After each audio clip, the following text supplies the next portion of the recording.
Hello everyone. Welcome to this series of talent using talent.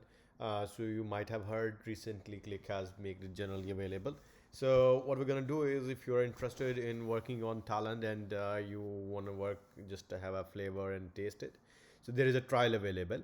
How you can access that trial is you can go to Qlik.com trial and talent data fabric, or you can Google it. You will find that.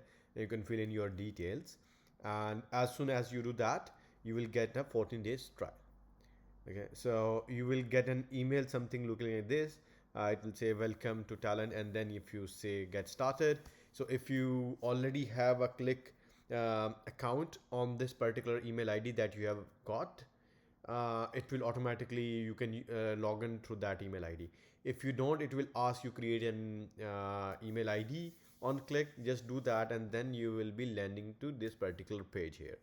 Um so on this particular page, you will see there are three different roles: analyst role, developer role, and the self explorer role.